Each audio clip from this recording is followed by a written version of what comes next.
السلام علیکم ورحمۃ اللہ وبرکاتہ۔ آج کا لیسن پارہ نمبر 9 سورہ اعراف آیت نمبر 187 سے 188 تک ہے۔ اعوذ باللہ من الشیطان الرجیم، بسم اللہ الرحمن الرحیم۔ رب اشرح لی صدری ویسر لی امری واحلل عقدۃ من لسانی یفقہوا قولی رب زدنی علما اللہم فقہنا فی الدین۔ یسألونک عن الساعۃ، پوچھتے ہیں آپ سے قیامت کے بارے میں، ایان مرساہا، کب ہے اس کا ٹھہرنا، قل انما علمھا عند ربی، کہہ دیجئے بے شک اس کا علم میرے رب کے پاس ہے، لا یجلیھا، نہیں ظاہر کرے گا اس کو، لوقتھا، اس کے وقت پر، الا ھو، مگر وہی، ثقلت فی السماوات والارض، بھاری ہے آسمان اور زمین میں، لا تأتیکم الا بغتہ، نہیں آئے گی تمہارے پاس مگر اچانک، یسألونک کأنک حفی عنہا، پوچھتے ہیں آپ سے گویا کہ آپ باخبر ہیں اس سے، قل انما علمھا عند اللہ، کہہ دیجئے بے شک اس کا علم اللہ کے پاس ہے، ولکن اکثر الناس لا یعلمون، لیکن اکثر لوگ نہیں جانتے، قل لا املک لنفسی، کہہ دیجئے نہیں میں مالک اپنی نفس کے لیے، نفعا ولا ضرا، کسی نفع اور نقصان کا، الا ما شاء اللہ، مگر جو اللہ چاہے، ولو کنت اعلم الغیب، اگر ہوتا میں جاننے والا غیب کو، لاستکثرت من الخیر، البتہ کثرت سے جمع کر لیتا، اکٹھی کر لیتا میں بھلائیاں، وما مسنی السوء، اور نہ پہنچتی مجھے کوئی تکلیف، ان انا الا نذیر و بشیر، نہیں ہوں میں مگر ڈرانے والا اور خوشخبری دینے والا، لقوم یؤمنون، اس قوم کے لیے جو ایمان رکھتی ہو۔ جب قیامت کے بارے میں بات کی جاتی تو لوگ پوچھنا شروع ہو جاتے کہ کب آئے گی۔ قیامت کوئی چھوٹی موٹی چیز نہیں، زمین و آسمان کا نقشہ بدلنے والی بہت زیادہ تکلیف دہ موقع ہے، اور اس کے بارے میں بہت ساری علامات بتائے گی، لیکن اس کا ایگزیکٹ ٹائم اللہ نے کسی کو نہیں بتایا، وہ صرف اللہ جانتے ہیں۔ 30واں سپارہ اگر ہم پڑھیں تو اس کے بہت ساری حالات ہمیں بتائے گئے کہ کیسے آسمان کیسا ہو جائے گا، زمین کیسی ہو جائے گی، پہاڑ کس طرح چل پڑیں گے، تو یہ ساری چیزیں، تو اس سے پتہ چلتا ہے کہ بڑی تکلیف دہ ٹائم ہے۔ تو اس طرح کے سوال وہی کرتا ہے جسے اتنی سمجھ نہ ہو دین کی، یا پھر وہ ایسے ہی کسی کو تنگ کرنے کے لیے اس طرح کے سوال کیے جاتے ہیں۔ جب اس کا وقت آ جائے گا تو قیامت خود ہی ظاہر ہو جائے گی۔ جو چیز ہمارے علم میں نہیں ہوتی اس کو ہم جاننا چاہتے ہیں، چاہے وہ اچھی ہو یا بری، حالانکہ ہر چیز جان لینا ہمارے لیے کوئی اچھی چیز نہیں ہے۔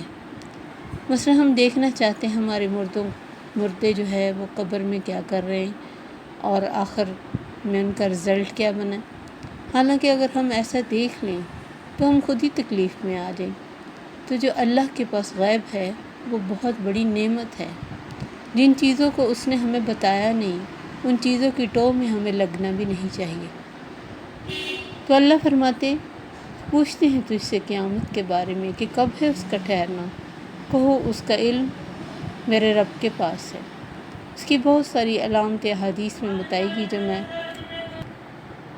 کئی موقعوں پہ بتا بھی چکی ہوں۔ آپ نے فرمایا قیامت کے نزدیک سود عام ہوگا، شراب زنا عام ہوگا، میوزک کو لوگ مختلف ناموں سے حلال کر لیں گے اور شراب کو بھی، اور اس طرح کی بہت ساری چیزیں قیامت کی نشانیاں بتائی گی جس میں بہت ساری ہمیں نظر بھی آتی ہیں۔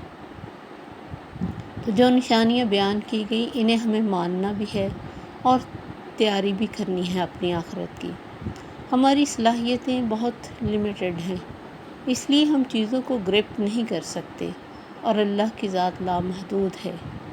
مرنے کے بعد جب ہم یہ سب کچھ دیکھ لیں گے، اور ٹائم اور سپیس، یہ ساری چیزیں جو اب دنیا میں ہم دیکھتے ہیں کہ دن چڑھا، رات ہو گئی، اتنے گھنٹے ہو گئے، یہ سارے ان کی حالت اور نقشہ بدل جائے گا، وقت اور طرح گزرے گا، دن اور طرح ہوگا، تو تب ہم اللہ کو بھی پا سکیں گے، یعنی دیکھ سکیں گے، ورنہ عام حالات میں ولا محدود ہستی محدود میں سما نہیں سکتی، نہ ہم اسے سمجھ سکتے ہیں نہ دیکھ سکتے ہیں۔ تب اللہ ہماری آنکھوں کو طاقت دے گا تو ہم دیکھ سکیں گے۔ تو اس لیے ان چیزوں کی ٹو میں نہیں پڑنا چاہیے جن کے لیے ہمارا علم، ہمارے عمل کا کوئی تعلق نہیں ہے ان سے۔ قیامت کے آنے اس کا سوال تو بندہ وہ کرے جو تیاری کر کے بیٹھا ہے۔ ہمارے پاس کتنی تیاری ہے جو ہم فکر کریں، اور جو مر جاتا ہے اس کی قیامت ہی ہوتی ہے، اور موت کا تو کسی کا بھی وقت معین نہیں، کسی کو بھی نہیں پتہ کب آ جائے گی۔ تو میرے نبی کہو اس کا علم میرے رب کو پتہ۔ نبی صلی اللہ علیہ وسلم اللہ کے برگزیدہ انسان تھے، لیکن وہ اللہ کی صفات نہیں رکھتے تھے، اللہ کی صفات میں شریک نہیں تھے، وہ اللہ کا پیغام پہنچانے والے آئے تھے۔ نفع نقصان کا مالک تو صرف اللہ ہی ہے، اور ہر چیز کی خبر اللہ ہی کو ہے۔ آپ کو اتنا ہی پتہ چلتا تھا جتنا اللہ آپ کو بتا دیتے تھے۔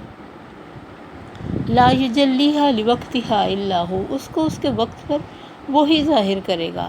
ثقلت فی السماوات والارض، بہت بھاری چیز ہوگی، بڑی تکلیف دہ چیز ہوگی، زمین و آسمان کا نقشہ بدل کے رکھ دے گی۔ لا تأتیکم الا بغتہ، اور آنے سے پہلے کوئی اطلاع نہیں دیکھی۔ نبی صلی اللہ علیہ وسلم نے فرمایا لوگ روٹین کے مطابق اپنے کام کر رہے ہوں گے، بھینس کا دودھ دھونے والا اپنے گھر دودھ نہ لے جا سکے گا، کپڑا پھیلا کر بیچنے کے لیے بیٹھنے والا کپڑے کو فولڈ نہیں کر سکے گا کہ قیامت آ جائے گی۔ اور قرآن میں بھی اللہ نے فرمایا وَمَا أَمْرُ السَّاعَةِ إِلَّا كَلَمْحِ الْبَصَرِ أَوْ هُوَ أَقْرَبُ، اور قیامت کا حکم آنکھ جھپکنے جتنا ہے بلکہ اس سے بھی زیادہ قریب، اتنا ایزی، اتنا زیادہ نزدیک، اتنا فوری۔ اب دیکھیں آنکھ جھپکنے سے بھی کم ٹائم۔ یسألونک کأنک حفی عنہا، میرے نبی تجھ سے تو ایسے پوچھتے جیسے تو جانتا ہے اس کے بارے میں۔ ان سے کہو انما علمھا عند اللہ، اس کا علم اللہ کو ہے، ولکن اکثر الناس لا یعلمون، لیکن اکثر لوگ علم نہیں رکھتے، اس لیے اس طرح کے سوال کرتے ہیں۔ قل لا املک لنفسی نفعا ولا ضرا، تم جو سمجھتے ہو کہ قیامت کے آنے سے پہلے شاید ہم تیاری کر لیں گے، نہیں، مجھے تو خود اپنے نفس کے نفع نقصان کا نہیں پتہ، الا ما شاء اللہ، مگر جو اللہ چاہے گا وہ ہوگا۔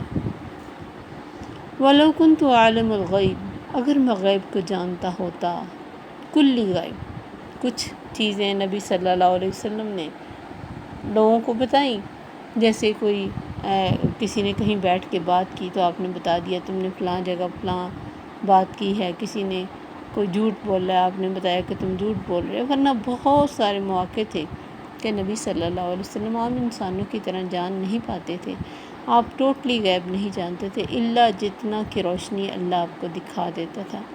یہ قرآن کی واضح آیت ہیں، لوگ ظاہر ہے اس کو غلط طرح کوٹ کرتے ہوں گے، اس کا مطلب چینج کرتے ہوں گے، ورنہ کلیئر ہے کہ اگر ہوتا میں غیب کو جاننے والا لاستکثرت من الخیر، میں تو خیر ہی خیر اکٹھی کر لیتا۔ اگر ہمیں پتہ لگ جائے کہ ہمارے لیے بھلائیاں کدھر ہیں تو کسی برائی کو ہم اپنے پاس آنے دیں، ہم تو ساری بھلائیاں اکٹھی کر لیں، جہاں سے ملے ہم لے لیں، چاہے کتنی مشکل پڑے۔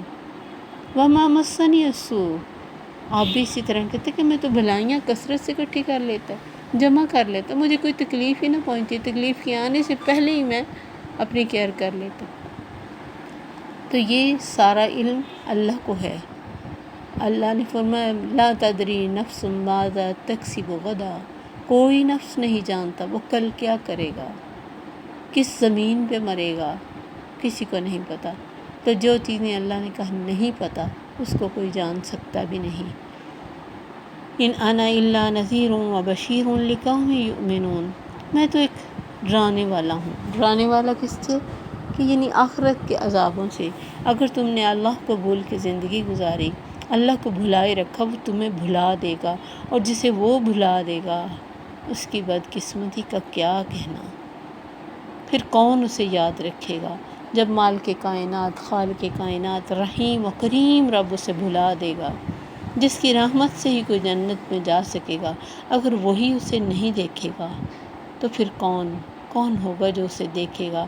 ان چیزوں سے تمہیں میں ڈرانے والا ہوں، و بشیر، اور خوشخبری دینے والا بھی ہوں کہ اللہ کی راہ میں کچھ تکلیفیں اگر تم نے سہ لیں، کوئی بھوک، کوئی نیند، کوئی لباس، کوئی کھانے کی کمی تم نے برداشت کر لی، کوئی طعن و تشنیع، کوئی دنیا کی لاپرواہیاں تم نے برداشت کر لیں، تو تمہارے لیے اینڈ آف دا ڈے توحید پر جمنے کی وجہ سے بہت بڑی خوشخبریاں ہیں۔